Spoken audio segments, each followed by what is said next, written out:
ঠিক রাত 9টা বাজে। তো 9টা বাজে, ঠিক রাত 9টা বাজে, আর সেই সময় বৃষ্টি শুরু। শুধু বৃষ্টি নয়, শিলাবৃষ্টি। আর আমি এখন এসেছি রাস্তায়, কারণ বাড়িতে কারেন্ট নেই। এদিকে আমাদের এদিকে ঝড় হলেই, বৃষ্টি শুরু হলেই সঙ্গে সঙ্গেই চলে যায়, কারেন্টে চলে যায়।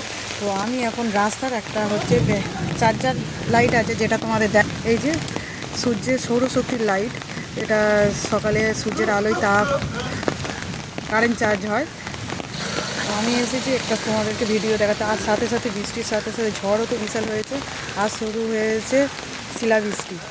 তো মেয়ে আছে, আর আমরা এখন এসেছি রাস্তায় একটা ভিডিও করতে। শিলাবৃষ্টি হচ্ছে, আর একটু বৃষ্টি থেমেছে, তারপরে ফের থামার পর ফের শুরু হয়ে গেছে ফের বৃষ্টি। আর এদিকে দেখো আমি এখন ছাতা নিয়ে বেরিয়েছি, রাস্তায় একদম লোক কম, এই মাঝে মাঝে একটা দুটো করে লোক যাচ্ছে। আর তোমাদের ওদিকে কি বৃষ্টি শুরু হয়েছে অবশ্যই কমেন্ট করে জানিয়ে। তোমরা বুঝতেই পারছো আমি ছাতা নিয়ে দাঁড়িয়ে আছি, আর এদিকে শিলাবৃষ্টি প্রচণ্ড হারে। আর আমাদের তো অ্যালবেস্টার ঘরও আছে, তো অ্যালবেস্টার খোলার ঘর যাদের যাদের আছে তারা অবশ্যই বুঝতে পারছো। এই যে বিদ্যুৎ চমকালো, তো বুঝতে পারো যে শিলাবৃষ্টি, শিলা পড়লে আর কীরকমভাবে আওয়াজ হয়, টুংটাং করে আওয়াজ হয়। তো সেই অনুভবটা আমরা করতে পারি।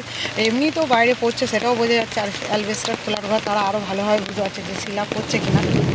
তো বন্ধুরা চলো, এদিকে আকাশ গর্জন করছে, তো বাড়ি যাই। টাটা বন্ধুরা।